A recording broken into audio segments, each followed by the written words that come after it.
let's welcome Illia Krasnou. He is taking care of recycling plastic streams and getting it tied to use them as an option for a loop. Taltech investigated into the post-consumer textile stream to be used. The approach sounds very, very interesting. So looking forward about your lecture. About your background, you graduated 2009 in St. Petersburg State University with a degree of biophysics. From 2005 to 2010, you worked as a researcher at the Institute of Macromolecular Compounds, the Russian Academy of Science. Since 2011, you've been a senior researcher at Tallinn University. So give your warm hands for you, and very looking forward to your lecture. Thank you so much. I'm introduced enough, but then I would like to introduce our lab. So our lab is, now it is called BIOPOLYMER Technology Lab, and for many years we were doing some recycling, we were doing plastic development, composite development, everything. But then the circular economy comes, and they start to force us to do something modern, something what is not very conventional for us. And we see this challenge quite serious for us, because actually we had no experience of this kind. And I will show you the Estonian industry, how it looks like, and you could see 62% of it is something what is dug out of the earth, and there's no plastic in this list at all. So the problem for us appears so that we need to develop not only the bioplastics and technology, but we need to develop something which could be installed into this circle, like to have a bioplastic industry in it. And there's nobody else who could develop this industry for us. So the next step was to go to the raw materials, and for the raw materials we could found two things. One thing is oil shale. This is what we have in Estonia. Another thing is forest. So in forest we have approximately half of a territory is covered with forest, and it was intensively consumed by the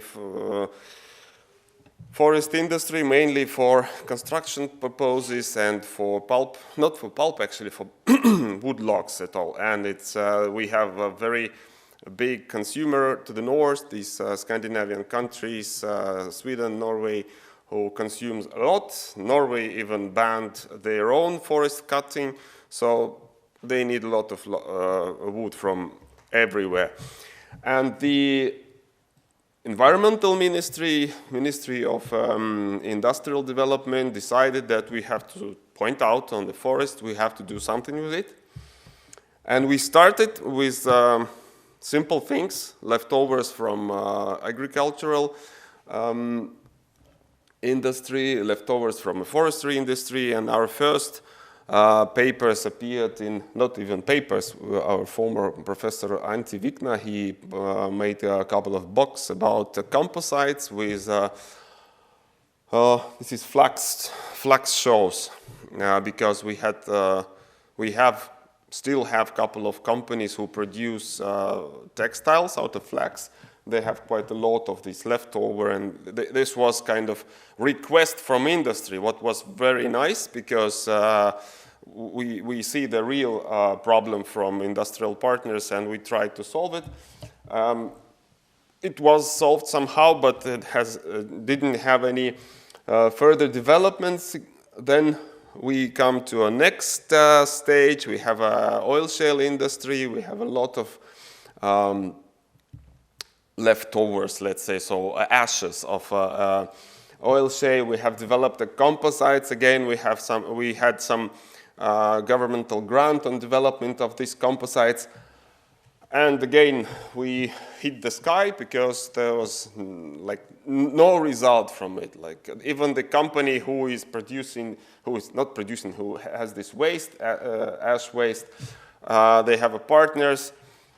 They do not consider all this development seriously. If you could see that we have even two patents made, and university paid for these applications, and still no luck.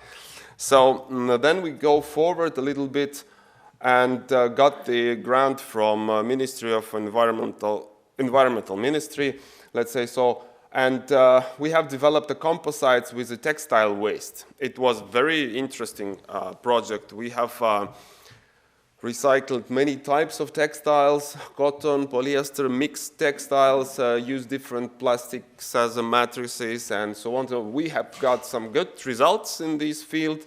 And again, we go to the industry, and this is, for example, our last development with the properties. We show the properties. We have a lot of filler could be put in.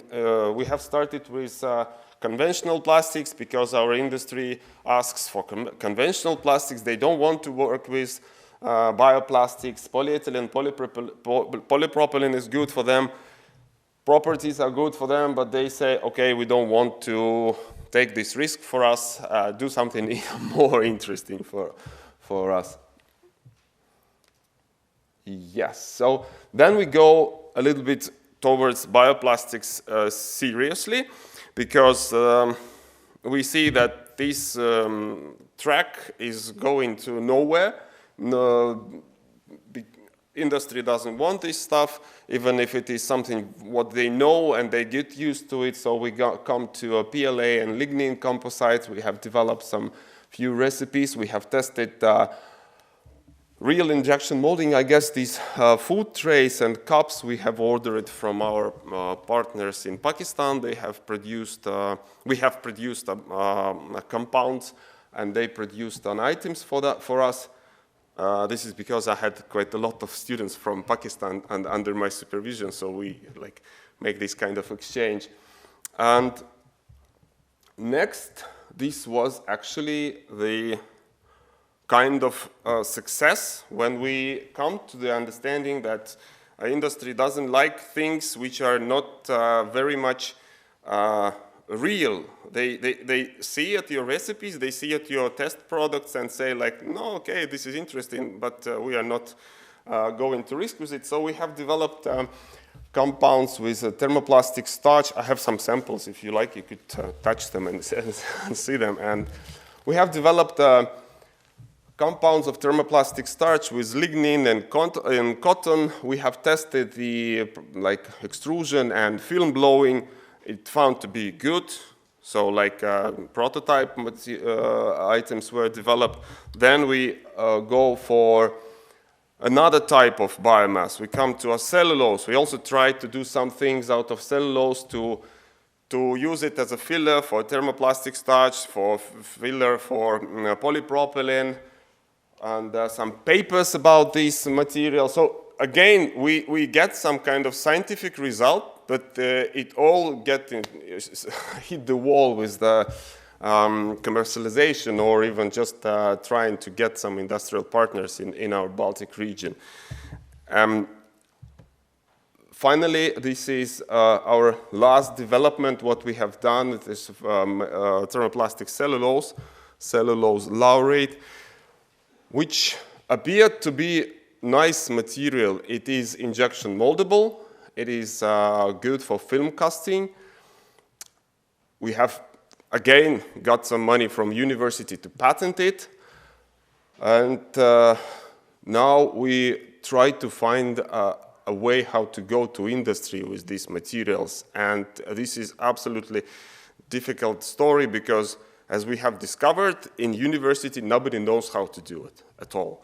And me and my students, we just play in a game, so calling to the companies, asking them, going to visit them, to show them examples, and then they say, okay, then maybe we should talk to your rector. We say, okay, go to talk to our rector, but our rector has no idea about this stuff.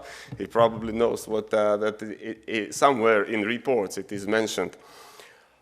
And finally, we got to quite applications. We have tested different applications. We have achieved good results in injection molding. but we see that the industry is not very much interested in injection molding, so we try to make foams out of this cellulose material, wet spun fibers, electrospun fibers, just to get the broader range of products what we could offer. And to my mind, it is quite a big success because the material is developed like from scratch. The idea was collected like summarizing the scientific papers. Then we do it in our lab. First thing, and the second thing, we have transferred the esterification process, the making of the cellulose laurate, from reactor basis to reactive extrusion basis. So now we could produce it in continuous mode. This is absolutely cool idea, and actually now we could talk to industry in better terms, because if they ask for something, we could at least show them 300-400 grams of a materials prepared, not 50 grams. So then we come back a little bit to the lignin, and we just start thinking like why industry is not talking to us seriously, and we have some kind of understanding that we are offering wrong things to them. And because if you come with some kind of material and show it like these guys, we have a new material, would you like to test it? They say, no, why should we test if everything is going well? So then we have produced a couple of test specimens like films. Then we have produced a master batch. That was a very big development for us. We have developed a master batch of 70, I guess, a bit less than 70% of lignin in it. Then we have used this master batch to develop the final product. The final product was okay. This is our machine is depicted. And then we go to our big industrial partner, Dagoplast, and they have done these few bags from our master batch at their facilities. They found it beautiful. They said like, okay, this is nice. And they have applied for biodegradability tests and all certification from this TUV center. Also, Fibernol company, the producer of lignin and producer of cellulose, let's say, come to this story. And finally, we have kind of a success story. If it is not so much scientific, if it is not so much development story, but we have got at least understanding how to communicate with industry. We have made exactly what they want. We have made a master batch, we have made prototypes of products, and they accept it. They produce real products. Actually, these bags you could find in Estonian supermarkets. This is food waste bags. We have found the conditions at which these materials should be produced, the component, the composition of the products, and that was good. Now we are looking forward to do the same with our cellulose laurate, with our thermoplastic cellulose, because this is good material. This is quite promising. This is what we can really do, not selling logs, but selling thermoplastic cellulose to our partners. And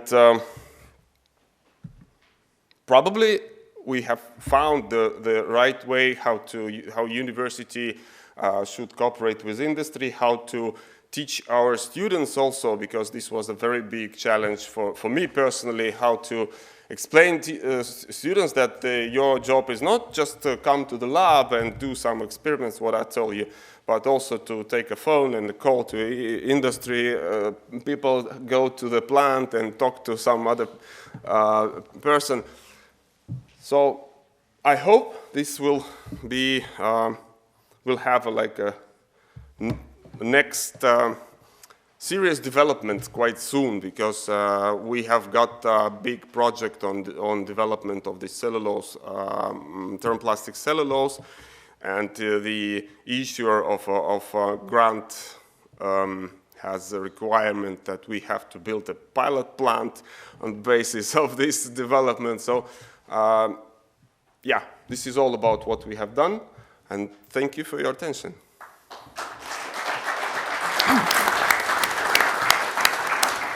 Thank you so much for your presentation, Illia Krasnou from the Tallinn University. And now, please feel free to ask questions. Peter.